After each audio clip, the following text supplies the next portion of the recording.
Bonjour à tous. Aujourd'hui, je vais vous présenter en fait comment réaliser une macro Excel pour aller directement interroger ChatGPT d'OpenAI pour l'intégrer dans Excel sous forme d'une interface. Donc en fait, ChatGPT, je pense que la plupart connaissent maintenant, et c'est un logiciel d'intelligence artificielle conversationnelle, comme on dit, type chatbot, où vous pouvez lui poser une question et il va vous répondre comme si c'était un humain. Donc en fait, ça a été développé par la société OpenAI et ici vous pouvez rentrer dans l'invite de commande comme sous Google une question. Donc combien, alors on va faire plutôt large, donne-moi 5 joueurs de football. Voilà, et donc il va réfléchir et il va vous donner une liste des 5 que vous avez demandé. Vous pouvez poser toutes les questions que vous voulez, c'est là la force de l'outil. Il est capable de générer du code, il est capable de vous faire des campagnes marketing, enfin c'est assez fabuleux. Voilà, et donc on va voir comment l'utiliser pour générer en fait une interface comme celle-ci où vous pouvez poser la question directement dans Excel. Voilà. Donc ici, juste pour vous montrer comment marche l'interface, je vous montrerai ensuite comment le code a été fait. Donc je vais lui poser une question, donc bon, peut-être pas la même question, mais donne-moi 5 joueurs de rugby argentins. Donc après, c'est pas que du sport, hein, mais c'est pour les exemples. Donc là, il va interroger directement en ligne ChatGPT avec l'API et il va renvoyer directement dans un text box du fichier Excel. Donc pour faire tout ça, en fait, j'ai utilisé directement ChatGPT où je lui ai demandé, normalement il va le faire, voilà. Je lui ai demandé d'écrire une macro pour avoir accès à ChatGPT depuis Excel. Bon, il dit que ça peut être problématique, mais globalement j'y suis arrivé à la fin, donc il n'y a pas de souci. Donc il a commencé voilà, par me dire qu'il fallait passer dans le mode développeur de Excel, faire une macro, et puis il m'a fait un premier rudiment, alors qui marche pas, bien sûr, mais voilà. Ensuite, je lui ai demandé différentes questions sur les réponses de ChatGPT. Donc il a commencé à me mettre des objets. Voilà, je passe. Après, je lui ai demandé s'il fallait pas une clé API. Parce que en fait, donc les clés API, en fait, vous allez pouvoir créer sur le site OpenAI, beta.openai, un compte. Moi, j'ai créé un compte et vous allez pouvoir récupérer. Donc, si je vais sur ici, View API Key. Donc voilà, vous allez pouvoir en cliquant ici créer une nouvelle clé personnelle en fait. D'ailleurs, je reviendrai tout à l'heure sur le coût un peu de cette clé, enfin de cette API. Et vous allez pouvoir copier-coller cette clé directement dans le code et ça vous donne accès à l'API d'OpenAI et à ses fonctionnalités. Alors si on revient ici, vous avez la clé qui a été générée et cette clé en fait, ici on commence à voir un certain nombre d'éléments. L'API key qui va être collé ici dans votre API key. Après, je lui ai dit que l'objet XML n'est pas géré, a priori. C'est ce que me renvoyaient les macros Excel quand je faisais tourner le programme. Donc, il m'a changé un peu tout. Maintenant, il me dit que la clé n'est pas valide. Alors après, il m'a parlé de Bearer Authentication. Donc c'est un mode, j'ai regardé un peu sur internet, qui doit être ajouté pour pouvoir utiliser la clé API, donc il faut le mettre devant. Il me dit qu'il n'y avait pas après de paramètres modèle. Le modèle, finalement, il m'a dit qu'il n'y avait pas de modèle, donc j'ai dû rajouter en fait dans la requête le nom du modèle. Voilà, après il m'a dit qu'il ne reconnaissait pas le modèle. peux-tu donner le nom? Donc je lui ai demandé les noms des différents modèles. Après je suis allé voir dans la doc. Après il m'a dit qu'effectivement cette façon d'encoder XW form URL encoded ne marchait pas. Donc il a commencé à me parler de Jason, qui était le bon mode pour faire passer l'application sur OpenAI. Voilà, j'ai galéré pas mal de temps avec Jason, ça voulait pas marcher. Voilà, un autre petit souci qu'on a, alors c'est peut-être la limitation des caractères, mais quand on demande une requête, c'est qu'il finit rarement tout le code. Parce que il peut écrire qu'un certain, à mon avis, nombre de caractères à chaque réponse, et du coup si le code est un peu long, il faut relancer en lui demandant par exemple de redonner la fin du code. Voilà. Bon, après j'ai galéré avec des erreurs d'exécution sur chacun des objets, mais en gros c'était un bon assistant pour m'aider à trouver des réponses sur mes problèmes de codage.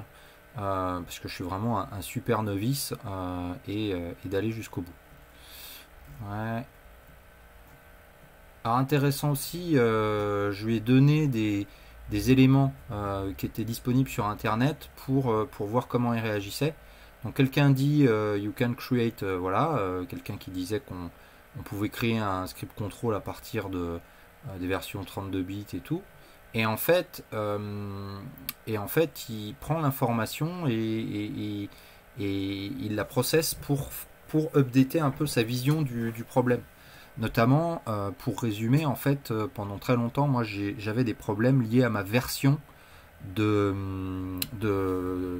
Microsoft Office, du 32 bits, du 64 bits, et puis la version qui était une version 12, je crois, pour moi. Et en fait, le code généré dépend beaucoup des versions et même l'appel des fonctions. Donc en fait, au bout d'un moment, on arrive à trouver les bons paramètres avec la fonction, la bonne version du fichier Office. Donc au bout d'un moment, j'ai réussi à avoir une réponse qui était convenable, et je me suis attaqué à la création du formulaire. Donc ici, je vais demander de pré-remplir une textbox en VBA. Donc là, il va falloir que je passe, voilà, là. Donc il m'a donné la façon finalement de créer, parce que oui, dans la façon dont il récupérait, il me disait que le texte était quand même sous une forme, vous voyez ici, pas très présentable. Donc au final, voilà, je lui ai demandé comment afficher ça dans une cellule type textbox, et puis il m'a donné tout ça. Voilà, pour finir, moi qui je connais pas bien les textbox, en fait je lui ai demandé comment faire pour mettre un scroll bar. En fait c'était parce que quand je regardais la cellule, elle descendait pas jusqu'en bout, elle descendait pas jusqu'au bout, et du coup là ça m'a permis de descendre directement en rajoutant un scroll bar, et puis je voulais que ça revienne à la ligne, donc le word overlap pouvait aider. Donc voilà, maintenant on va essayer d'expliquer le code. Alors ici l'interface, déjà vous avez une première case, en fait une textbox qui est appelée 2, bon il y en a sûrement, alors c'est celle-là, une première textbox qui s'appelle textbox 1, où on va afficher les réponses. Il faut créer une deuxième textbox où on va poser les questions, et puis faire un bouton pour interroger ChatGPT. Donc si on regarde le code, qu'est-ce qui a été généré? Donc bon, je vais le lire rapidement, mais je vais essayer de vous expliquer à peu près chaque ligne. Donc la première, en fait, va aller pointer vers l'URL du site, donc API, OpenAPI, et les completions qui sont, alors vis-à-vis des completions, ici en fait vous avez dans le compte que vous avez créé, je crois qu'il était là, mais là vous avez toute la documentation dans OpenAI, vous avez la documentation avec beaucoup de choses sur le code. Alors c'est plutôt là qu'il faut aller, completion, les modèles qui sont utilisés, comment le faire à partir d'un site web. Mais nous, c'est pas ce qui nous intéresse, c'est plutôt Excel directement, donc les codes qui sont là sont pas forcément applicables. Donc voilà, il va aller pointer l'URL. Ensuite, l'API, donc c'est la clé que je vous montrais tout à l'heure, qui est individuelle. La donnez pas, hein, parce que ça peut prendre de l'argent, hein, sur votre compte. Alors, je vais faire tout de suite, je vais en parler tout de suite. Ici, Billing History, Usage. Donc ici, en fait, bon, j'ai découvert, mais bon, je vous le dis quand même, que c'était payant. Alors je m'en suis douté un petit peu quand j'ai dû rentrer ma carte bleue. Mais ici, ce que vous pouvez voir, en fait, c'est combien ça coûte. Donc si je prends par exemple, on va prendre en décembre. En décembre, je les ai utilisés à la fin du mois, là, quand j'ai testé et développé le petit bout de code. Et ça m'a chargé 0,24 $. Et 0,24, donc on va regarder ici le 29. Alors c'est le 30 bien sûr. Voilà, le 30. Le 30, j'ai utilisé le modèle à partir de l'API. C'est-à-dire que si vous l'utilisez directement ici, c'est gratuit, hein, pour poser des questions. Par contre, si vous l'utilisez comme je le fais ou comme vous le ferez peut-être sur Excel ou à partir de l'API finalement, bah, c'est payant.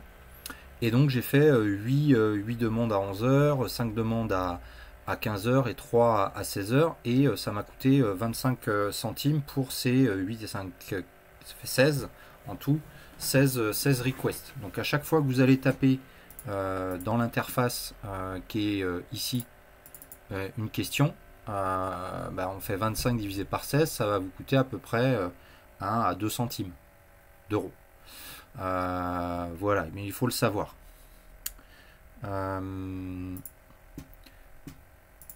Donc je disais que ici vous allez pouvoir générer une clé, hein, en cliquant ici, vous la récupérez, vous la copiez. Après il ne faut pas la perdre, hein, parce qu'elle ne se raffiche pas même sur le site d'OpenAI. Et puis en fait vous pouvez la coller ici directement. Alors j'ai enlevé là pour l'instant, je n'ai pas envie que vous preniez de l'argent sur mon compte. Voilà.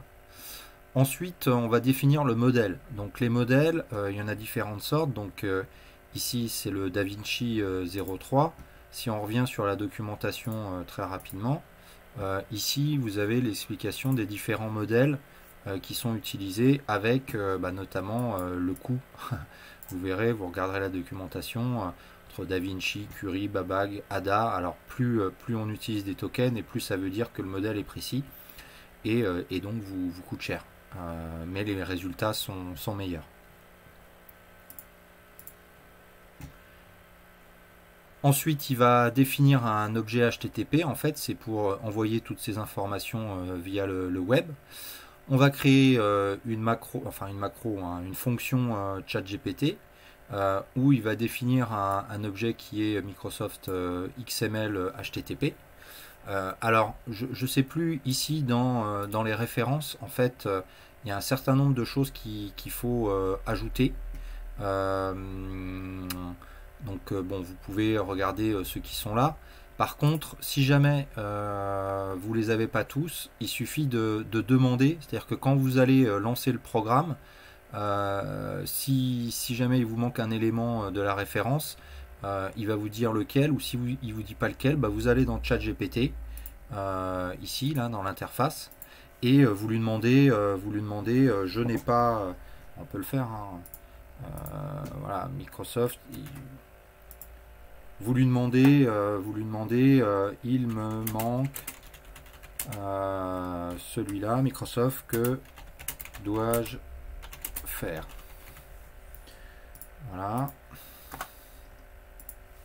Et là, normalement, voilà, il nous dit si on a une erreur, ça peut être lié à quoi? Par exemple, que la bibliothèque n'est pas incluse dans le projet, et il dit les étapes pour inclure la bibliothèque dans le projet.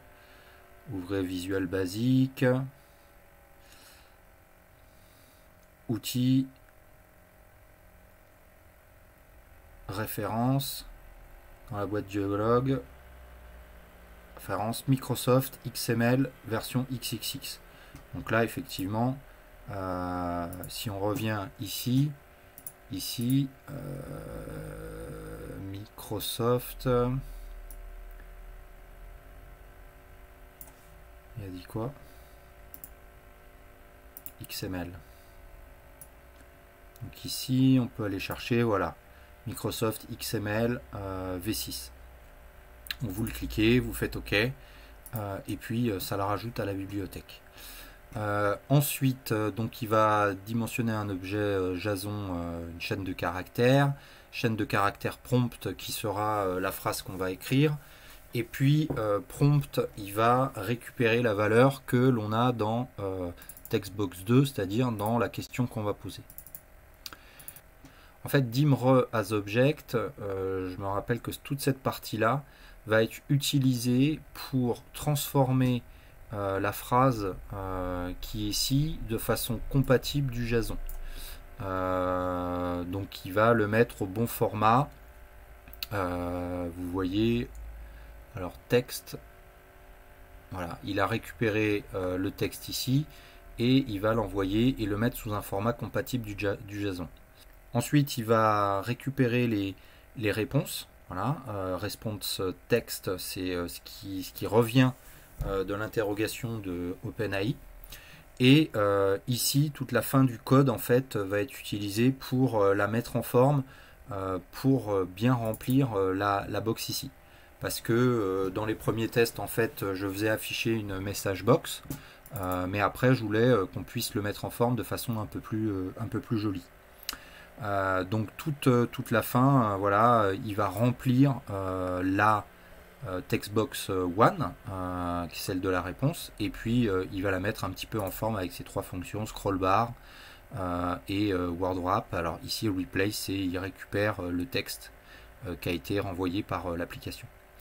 Enfin, il ne faut pas oublier avec le bouton en fait de faire un appel à la fonction ChatGPT, c'est-à-dire celle qui est juste au-dessus. Et puis avec ça, normalement, vous êtes bon. Vous pouvez. Donc voilà. Donc voilà. Maintenant le code marche. Donc on va lui faire un nouvel essai. Écrit un poème à la façon de Joe Star. C'est écrit comme ça. Alors qu'est-ce qu'il va nous dire?